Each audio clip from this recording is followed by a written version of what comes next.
नमस्कार। आज हम करेंगे सर्कुलेटरी सिस्टम के कुछ इंपॉर्टेंट क्वेश्चन। तो ध्यान से देखिए, सर्कुलेटरी सिस्टम के साथ में क्लासेस चल रही है, साथ में आप क्वेश्चन करते जाइए कोई भी कॉम्पिटिटिव एग्जाम के लिए।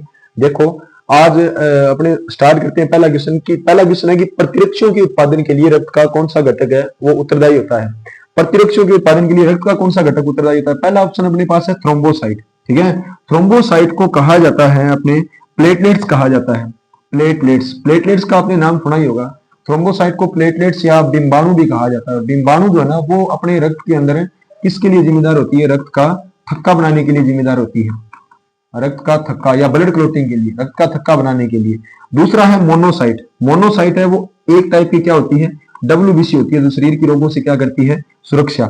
और इसके बाद में तीसरा ऑप्शन अपने पास कौन सा है? इरिथ्रोसाइट। इरिथ्रोसाइट को क्या कहा जाता है? आरबीसी को कहा जाता है। आरबीसी आपने सुना होगा। आरबीसी का शरीर में मेन काम क्या होता है? गैसों का क्या करना? परिवहन करना, क्योंकि आरबीसी के अंदर क्या होता है? हीमोग्लोबिन। अब इसके बाद में आगे देखो, आगे है लिम्फोसाइट। ठीक है ना, लिम्फोसाइट है वो अपने शरीर में कितने टाइप की होती है? बी और टी। टी आगे चलकर फिर चार टाइप की हो जाती है। T helper cell, T killer cell, T mark cell और टी स्पेसर सेल। अब सुनो मेरी बात, देखो ध्यान से। टी आगे चलकर चार टाइप की, T helper, T killer, T mark और इसके बाद में टी स्प्रेसर। याद रखना, एक छोटा सा क्वेश्चन यहाँ पर याद रखना कि जो टी हेल्पर्स, कोई भी बैक्टीरिया या वायरस, सबसे हार्ड आज के टाइम में सबसे भयंकर रोग कौन सा है? एड्स। एड्स का एक वायरस होता है एचआईवी, और एचआईवी, हेपेटाइटिस और कैंसर जैसी बीमारियां ना, वो सबसे पहले कौन सी सेल के अंदर साइड इफेक्ट करती है? T helper. इसकी कमी जब शरीर के अंदर हो जाएगी तो बाकी इम्यूनिटी पावर अपने आप ही गिर जाती है। आगे बात सुनिए, बाकी इम्यूनिटी पावर गिरने के कारण शरीर को भयंकर से भयंकर रोग हो जाते हैं, और ये भयंकर से भयंकर रोगों में क्या हो जाती है? डेथ हो जाती है। तो क्वेश्चन है कि प्रतिरक्षों के उत्पादन के लिए रक्त का कौन सा घटक जिम्मेदार होता है? रक्त का कौन सा घटक जिम्मेदार होता है? कौन सा होता है? लिम्फोसाइट। इतनी बात समझ आ गई? इसका बिल्कुल एकदम सही ऑप्शन कौन सा हो जाएगा? लिम्फोसाइट हो जाएगा। आगे देखो, इसके बाद में अपने पास दूसरा ऑप्शन है,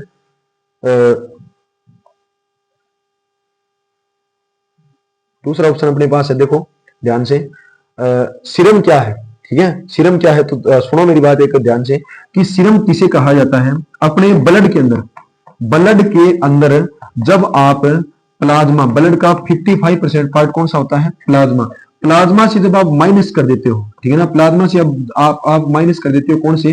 क्लोटिंग फैक्टर। ठीक है ना, क्लोटिंग फैक्टर। क्लोटिंग फैक्टर का मतलब होता है कि प्लाज्मा से आप स्कंदन कारक, स्कंदन कारक, ऐसे कारक जो रक्त का थक्का बढ़ने के लिए उत्तरदायी होते हैं, जब आप वो माइनस कर देते हो तो उसको क्या कहा जाता है? सीरम कहा जाता है। इतनी बात समझ आ गई? सीरम है वो येलो कलर का मटेरियल होता है टेस्ट ट्यूब के अंदर, कभी भी आप देख लेना। तो ठीक है, तो इसमें पहला ऑप्शन देखो, स्कंदन कारकों रहित प्लाज्मा, ये अपना उत्तर हो गया पहला। आगे बात सुने, रक्त कोशिकाओं रहित रक्त, ये नहीं होगा। स्कंदन कारकों रहित रक्त नहीं होगा। और इसके बाद में आरबीसी रहित, पहला ऑप्शन हो जाएगा कि स्कंदन, प्लाज्मा से जब आप स्कंदन कारक माइनस कर देते हो, मतलब ऐसे कारक जो रक्त का थक्का बनाते हैं, जब आप उसको माइनस कर देते हो ना, तो उस बचे हुए पदार्थ को क्या कहा जाता है?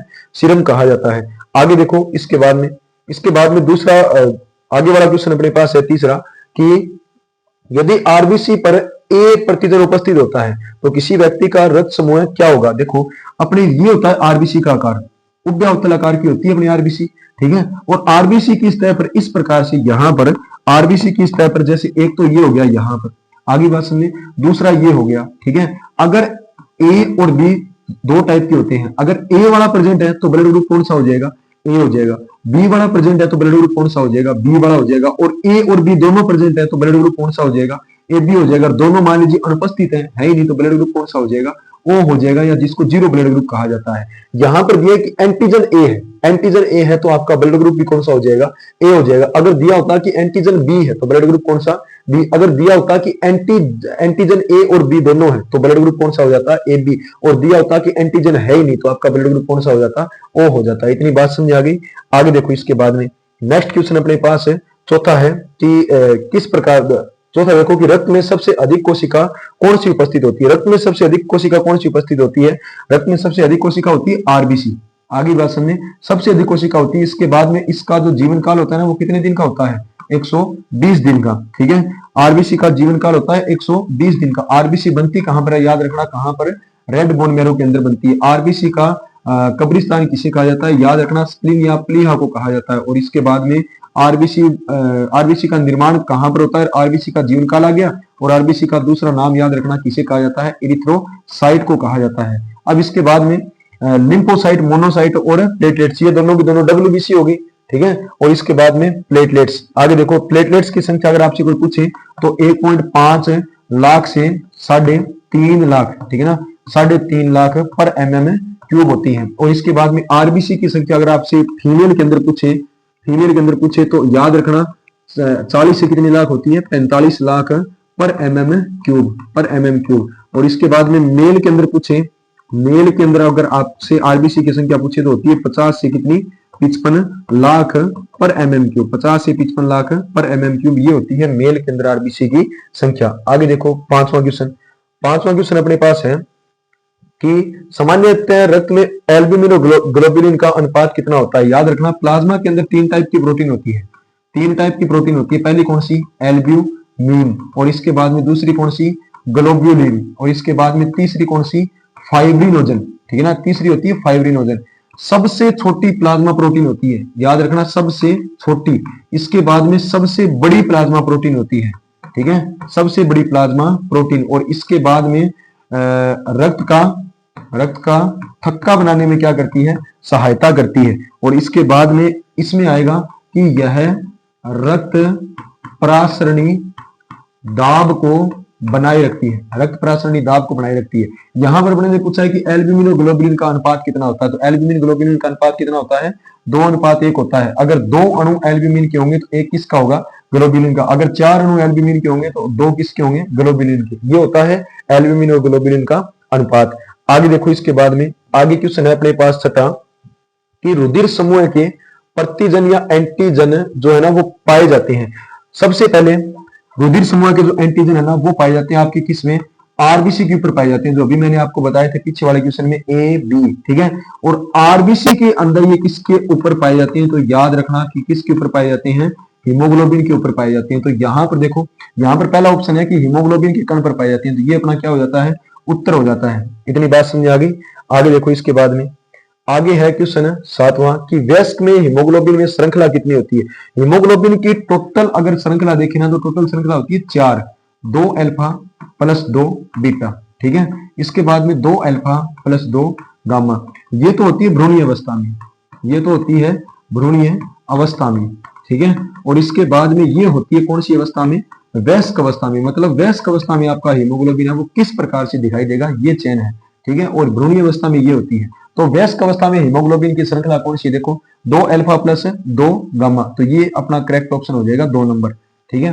आगे देखो इसके बाद में अपने पास क्वेश्चन है 8 नंबर कि प्लेटलेट्स का जीवन काल कितने दिन होता है। प्लेटलेट्स का जीवन काल याद रखना 4 दिन 9 से 12। प्लेटलेट्स का जीवन काल 4 नहीं, यहाँ पर 7 आएगा, ठीक है ना। प्लेटलेट्स का जीवन काल लगभग कितने दिन होता है, 7 दिन या कितने वीक का होता है, 1 वीक का होता है, ठीक है।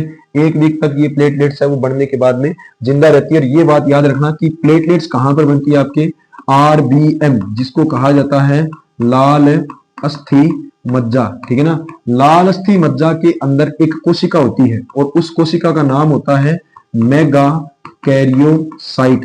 एक बार में जब मेगा कैरियोसाइट टूटती है, एक बार में, जैसे मान लीजिए इस मेगा कैरियोसाइट का आकार इस प्रकार तारे के जैसा होता है, इस प्रकार से तारे के जैसा। और एक बार में जब मेगा कैरियोसाइट टूटती है ना तो बहुत ज्यादा संख्या में प्लेटलेट्स का क्या करती है, निर्माण करती है। आगे देखो इसके बाद में आगे है नेक्स्ट क्वेश्चन कि हीमोग्लोबिन का आयतन जो RBC के अंदर सर्वाधिक मात्रा में पाया जाता है, तो सीधा सा ऑप्शन अपने पास दिया कितना परसेंट होता है, 36% हीमोग्लोबिन है वो अपने RBC के अंदर पाया जाता है। आगे देखो इसके बाद में आगे अपने पास क्वेश्चन है कि रुधिर कोलोइडल प्रासरणी दाब मुख्यतः निम्न में से कौन सी प्रोटीन के। अभी मैंने पीछे वाले क्वेश्चन में आपको बताया था कि कोलोइडल प्रासरणी दाब कौन बनाता है, एल्ब्यूमिन बनाता है, ठीक है।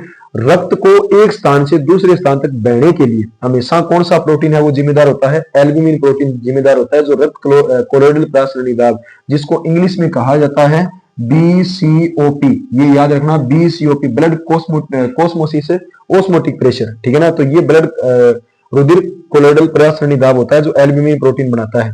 आगे देखो इसके बाद में दूसरा 11वां क्वेश्चन कि स्तनधारियों की RBC है वो कैसी होती है। स्तनधारियों की RBC, एक तो RBC आपको मिलेगी केंद्रक रहित, दो ऐसे जंतुओं के नाम जिसकी RBC में केंद्रक पाई जाती है, तो होता है ऊंट और लामा।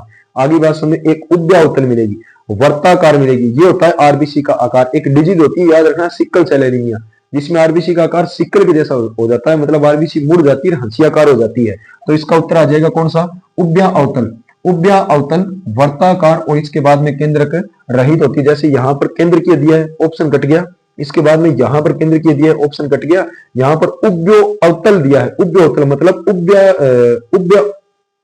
उभ्य लेंस की जैसी, ठीक है, तो उसके जैसे नहीं होती है। कैसी होती है? उभ्य अवतल होती है। इस प्रकार की शेप की होती है, इस प्रकार की शेप की, थोड़ी सी वर्ताकार होती है और केंद्रक रहित होती है। याद रखना, दो ऐसे जंतु स्तनधारियों के अंदर जिसके आरबीसी में केंद्रक पाया जाता है वो कौन से होते हैं? ऊंट और लामा। आगे देखो, रक्त समूह तथा वाले व्यक्ति को क्रम से सार्वत्रिक ग्राही और सर्वदाता कहा जाता है। याद रखना, सार्वत्रिक ग्राही कहा जाता है किसको? सार्वत्रिक ग्राही कहा जाता है आपके, सार्वत्रिक ग्राही कहा जाता है कौन से ब्लड ग्रुप को? ए बी को। और स्रवदाता किसको कहा जाता है? ओ नेगेटिव को कहा जाता है। याद रखना ये बात। इसका रीजन ये है कि इसके ऊपर तो क्या नहीं पाई जाती? एंटी इसके अंदर तो क्या नहीं पाई जाती? एंटीबॉडी नहीं पाई जाती, मतलब इसके अंदर प्रतिरक्षी नहीं पाई जाती। और इसके अंदर क्या नहीं पाए जाते? एंटीजन नहीं पाए जाते, मतलब प्रतिजन नहीं पाए जाते। इसका मेन रीजन ये है। इतनी बात समझ आ गई? ठीक है ना। रीजन इसका ये है कि मान लीजिए अगर एंटीजन और एंटीबॉडी दोनों एक दूसरे के विपरीत हो गए, ठीक है ना, तो हमेशा ब्लड की क्लोटिंग हो जाएगी, की जगह जगह पर गांठें बन जाएगी और ये गांठें धीरे धीरे हार्ट तक पहुंच जाएगी और हार्ट के अंदर ब्लॉकेज हो जाएगी और हार्ट अटैक और हार्ट फेलियर की जैसी कंडीशन हो जाएगी। इसलिए इस एबी के अंदर एंटीबॉडी नहीं होती है और इस ओ के अंदर कौन सी क्या नहीं होती है? एंटीजन। एंटीजन नहीं होने के कारण ये सभी को ब्लड दे सकता है, इसलिए इसे सर्वदाता या यूनिवर्सल डोनर कहा जाता है। और ए बी है, इसके अंदर एंटीबॉडी नहीं होती, इसलिए सभी से ब्लड ले सकता है, इसलिए इसको यूनिवर्सल एक्सेप्टर कहा जाता है। ठीक है, तो अपना ऑप्शन हो जाएगा, सबसे पहले सार्वत्रिक ग्राही पूछा है, सार्वत्रिक ग्राही कौन सा हो जाएगा? ए बी पॉजिटिव और इसके बाद में ओ नेगेटिव, तो ये अपना करेक्ट ऑप्शन हो जाएगा 4 नंबर।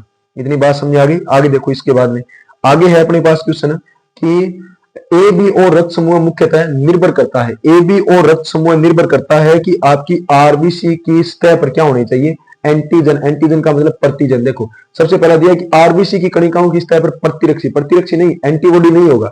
सफेद रुधिर कणिकाओं की सतह पर ये बिल्कुल ही कट गया। आगे बात समझे, प्लाज्मा प्रतिजन, ये प्लाज्मा के अंदर प्रतिजन जो है वो होते ही नहीं है। और इसके बाद में लाल रुधिर कणिकाओं की सतह पर क्या होती है? प्रतिजन होती है, 2 टाइप की, ए और बी, जिसके आधार पर आपका क्या होता है? ब्लड ग्रुप होता है। आगे देखो, इसके बाद में आगे क्वेश्चन है कि किस ल्यूकोसाइट में सेम के बीज के जैसा केंद्रक होता है? सेम के बीज के जैसा केंद्रक जो होता है ना, याद रखना, बेसोफिल नाम आया है, बेसोफिल। बेसोफिल के अंदर जो न्यूक्लियस होता है ना, उसके वो एस शेप का होता है। इस प्रकार से उसके अंदर लोब होते हैं, टोटल कितने? 3 होते हैं लगभग, इस प्रकार से। आगे बात समझे, मोनोसाइट सबसे बड़ा केंद्रक होता है, इस प्रकार से किडनी के जैसा या सेम के बीज के आकार का होता है। मतलब इसमें केंद्र कैसा? ऐसा आकार का। इसमें केंद्र कैसा? किडनी, या इसके बाद में किस आकार का? सेम के बीज के आकार का, सेम के बीज के आकार का। इसके बाद में न्यूट्रोफिल सबसे ज्यादा लोब मिलेंगे और सबसे ज्यादा लोब मिलने के कारण इसे पॉलीमोर्फोन्यूक्लियर WBC भी कहा जाता है। इस प्रकार से इसके अंदर लोब मिलते हैं, न्यूट्रोफिल। और लिम्फोसाइट इसका केंद्रक होता है, वो अनियमित आकार का हो सकता है, किसी भी आकार का। इतनी बात समझ आ गई? तो यहां पर दिया है कि किसका सेम के बीज का आकार का होता है, तो अपने पास कौन सा आ जाएगा? मोनोसाइट। और याद रखना, इसे अपने ब्लड का स्क्वेंजर या फेगोसाइटिक नेचर इसकी होती है। फेगोसाइटिक नेचर मतलब भक्षण करती है किसका? वायरस का। और दूसरा किसका करती है? बैक्टीरिया का। इतनी बात समझ आ गई? और इसके बाद में इसे ब्लड का स्क्वेंजर कहा जाता है, ब्लड स्क्वेंजर। ब्लड स्क्वेंजर का मतलब होता है रक्त का सफाई करता, ठीक है ना, रक्त की सफाई रखता है, ये रक्त का सफाई करता। और इसके बाद में इसका एक और नाम भी है, इसे ब्लड की कुपर सेल कहा जाता है, ठीक है ना, ब्लड की कुपर सेल इसे कहा जाता है, क्योंकि किसी भी बैक्टीरिया या वायरस का अवशोषण करके उसको अपने अंदर लेकर उसको मारने की क्षमता ये रखती है, मोनोसाइट। ठीक है, सबसे बड़ी WBC होती है, ये भी याद रखना। ठीक है, आगे देखो, इसके बाद में अपने पास क्वेश्चन है कि रक्त का थक्का जमने के लिए क्या आवश्यक होता है? एक तो आप याद रखना, कभी भी क्वेश्चन आ जाए, रक्त का थक्का बनने के लिए एक आयन जिम्मेदार होता है, वो होता है कैल्शियम आयन। आगे बात सुनने। दूसरी बात है, जैसे मान लीजिए कि ये स्किन है अपनी, ठीक है, ये स्किन है, यहां पर चोट लग गई, यहां पर कट लग गया, एक छोटा सा ये कट लग गया, तो यहां इसके पास में जितनी भी इस प्रकार की कोशिकाएं और उत्तक होंगी ना, जितने भी उत्तक होंगे, इससे यहां से एक मटेरियल निकलता है, एक पदार्थ निकलता है, इसको कहा जाता है एक्सोथ्रोम्बोप्लास्टिन, ठीक है ना। एक्सोथ्रोम्बोप्लास्टिन यहां पर होती है अपनी कौन सी, प्लेटलेट्स, इस प्रकार से, और प्लेटलेट निकालती है एंडोथ्रोम्बोप्लास्टिन, एंडोथ्रोम्बोप्लास्टिन, और एंडोथ्रोम्बोप्लास्टिन के बाद में अपनी प्लाज्मा के अंदर एक प्रोटीन होती है जिसका नाम है फाइब्रिनोजन, और ये सारे के सारे मिलकर ब्लड क्लोटिंग में क्या करते हैं, हेल्प करते हैं, ब्लड क्लोटिंग में सहायता करते हैं, जिसमें मेन मुख्य एंजाइम तो आप हमेशा याद रखना कौन सा होता है, कैल्शियम आयन, और किसके लिए, रक्त का थक्का या रक्त स्कंदन के लिए, और कोशिका कौन सी, प्लेटलेट्स, ठीक है। तो यहां पर देखो सोडियम आयन ये कट गया, सोडियम आयन ये फिर कट गया, सोडियम आयन ये फिर कट गया, आयन कौन सा, कैल्शियम आयन, और इसके बाद में थ्रोम्बोप्लास्टिन, एक्सोथ्रोम्बोप्लास्टिन और एंडोथ्रोम्बोप्लास्टिन, कौन सी कोशिका से, एक तो मृत उत्तक से, और इसके बाद में प्लेटलेट से निकलते हैं। कैल्शियम आयन अपने शरीर के अंदर होता है, याद रखना चौथे नंबर का क्लोटिंग फैक्टर है, ठीक है ना, चौथे नंबर का क्लोटिंग फैक्टर है जो ब्लड क्लोटिंग या रक्त स्कंदन में क्या करता है, सहायता करता है, ठीक है। आगे देखो, इसके बाद में आगे वाला question, question number 16, question number 16 ये कहता है कि लिम्फ रक्त से निम्न में से किसकी उपस्थिति के कारण जो है ना वो भिन्न होती है, कि लिम्फ के अंदर ऐसा कौन सा भाग है जो नहीं पाया जाता, बाकी सभी के अंदर पाया जाता है। देखो ध्यान से, पहला है कि केवल श्वेत रुधिराणु इसके अंदर उपस्थित होते हैं, केवल लाल रुधिराणु व अधिक श्वेत रुधिराणु, इसके बाद में अधिक लाल, अधिक आरबीसी और कम डब्ल्यूबीसी, इसके बाद में अधिक डब्ल्यूबीसी और कम आरबीसी। तो सीधी सी बात है, लिम्फ होती है एक टाइप की डब्ल्यूबीसी, कैसे बनती है, जैसे देखो ध्यान से, इस प्रकार से मान लीजिए ये अपनी धमनी है, ठीक है ना, ये अपनी है धमनी, और धमनी के बाद में धमनी जब किसी उत्तक के अंदर प्रवेश करेगी ना तो छोटे छोटे भागों में बढ़ जाती है, जिसे केशिका कहा जाता है। धमनी का व्यास ज्यादा होता है, और इसके बाद में ये आगे खुलती है सीरा के अंदर, उसका व्यास कम होता है। एक बड़े बड़े व्यास की नलिका जब छोटे व्यास की नलिका में खुलती है, तो मान लीजिए कि इससे ब्लड है वो ज्यादा आएगा और इससे ब्लड कम आएगा, तो इससे ब्लड यहां पर जब उत्तक के अंदर ज्यादा गिरेगा, इससे कम ट्रांसपोर्ट होगा, तो यहां पर प्रेशर लगेगा, और प्रेशर लगने के दौरान कुछ डब्ल्यूबीसी है वो यहां पर इस कैपिलरी के अवकाश को पार करके यहां पर आ जाती है, और इसी को आप लोग क्या कहते हो, लिम्फ कहते हो। और मैंने आप अभी नाम लिया डब्ल्यूबीसी, केवल डब्ल्यूबीसी का नाम लिया है, तो ऑप्शन कौन सा हो जाएगा, केवल इसके अंदर क्या होती है, डब्ल्यूबीसी होती है, ये अपना ऑप्शन हो जाएगा। इतनी बात समझ आ गई।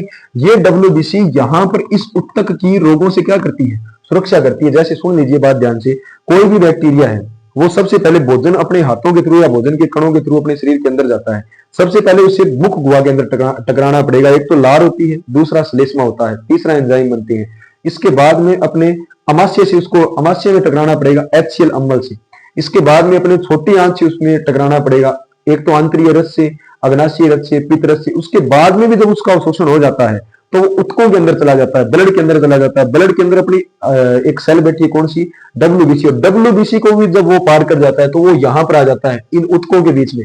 इन उत्तकों के बीच में जब वो आ जाता है ना तो यहां पर भरी होती है कौन, लिम्फ। अब उसको इन डब्ल्यूबीसी को पार करना पड़ेगा, तब इस उत्तक के अंदर प्रवेश करेगा। और अगर मान लीजिए इसको भी इसने पार कर लिया और उत्तक के अंदर घुस गया, तब इस उत्तक के अंदर उसका क्या हो जाएगा, इन्फेक्शन हो जाएगा। आगे बात समझे, इसलिए अपनी खुद की बॉडी है वो बैरियर बनाती है रोगों से सुरक्षा करने के लिए। आगे बात समझे, और उस बैरियर में से एक बैरियर है कौन सा, लिम्फ, जो किसके अंदर पाया जाता है, रक्त के अंदर, और जिसके अंदर केवल क्या होती है, डब्ल्यूबीसी होती है। आगे देखो ध्यान से, अब इसके बाद में क्वेश्चन नंबर 17 है कि रक्त प्लेटलेट्स केवल पाई जाती है, रक्त प्लेटलेट्स केवल किस में पाई जाती है, स्तनधारियों के अंदर पाई जाती है। ठीक है, आगे देखो इसके बाद में आगे क्वेश्चन है क्वेश्चन नंबर 18 कि डायपिडेसिस क्या है। डायपिडेसिस क्या है, अभी जो मैंने आपको बताया था ना कि ये धमनी होगी, ठीक है, ये क्या होगी, धमनी, और धमनी के बाद में ये अपने पास उत्तक हो गया, ठीक है, उत्तक के अंदर ये केशिका हो गई, और इसके बाद में ये क्या होगी, सीरा। आगे बात समझे, ये जो छोटी छोटी नलिकाएं आपको दिखाई दे रही है ना, इन्हें धमनी और सीरा कहा जाता है।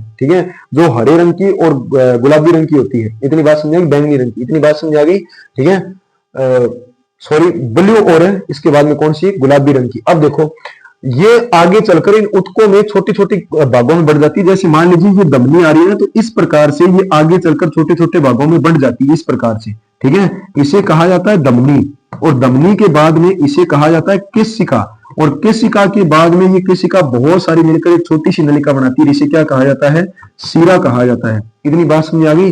तो धमनी, इसके बाद में ये क्या है, सीरा। मैंने आपको ये बताया था धमनी में रक्त ज्यादा आता है, सीरा में रक्त कम जाता है। ठीक है, तो रक्त जब ज्यादा रक्त कम व्यास वाली नलिका के अंदर आएगा तो यहां पर छोटे छोटे पाए जाते हैं छिद्र, और इन छिद्रों से डब्ल्यूबीसी ना वो यहां पर आ जाती है, आगे बात समझे, इन छिद्रों से WBC है वो यहां पर आ जाती है। इस प्रकार की WBC की गति है वो कौन सी गति कहलाती है? अमीबीय गति। आगे बात समझे, तो WBC की गति केवल किसके अंदर पाई जाती है? RBC के अंदर नहीं पाई जाती। WBC पतली कोशिका की दीवार से क्षण जाती है।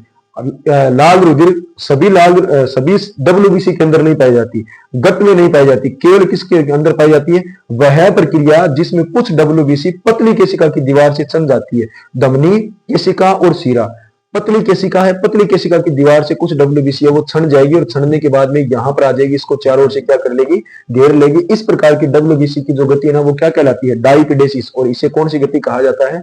अमीबीय गति कहा जाता है। बात समझ आ गई?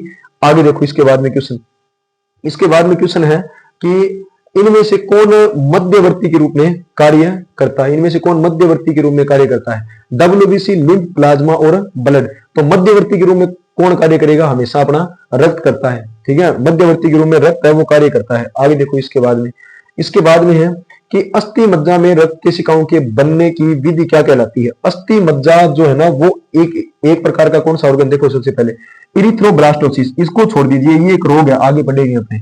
आगे थ्रोम्बोपोइसिस, ये छोड़ दीजिए, थ्रोम्बोपोइसिस का मतलब होता है प्लेटलेट्स का। हिमोलाइसिस और हीमोपोइसिस। आरबीएम एक टाइप का कैसा ऑर्गन है? हीमोपोइसिस। आरबीएम के अंदर रक्त कोशिकाओं के बढ़ने की विधि क्या कहलाती है? हीमोपोइसिस। इसके बाद में आरबीएम के अंदर रक्त के निर्माण की क्रिया, हीमोपोइसिस। और आरबीएम खुद को कौन सा ऑर्गन? Haemopoietic organ. और इसके अंदर प्रोटीन कौन सा? Haemopoietic protein. याद रखना, रक्त के बनने की विधि कहलाती है हीमोपोइसिस। रक्त का अध्ययन कहलाता है हीमेटोलॉजी। ये 4 क्वेश्चन, इतनी बात समझ आ गई। तो अस्थि मज्जा के अंदर रक्त कोशिकाओं के बढ़ने की विधि हीमोपोइसिस कहलाती है। तो आज ये 20 क्वेश्चन, कल की क्लास में फिर और कुछ नए क्वेश्चन लेके आएंगे। तब तक धन्यवाद, पढ़िए।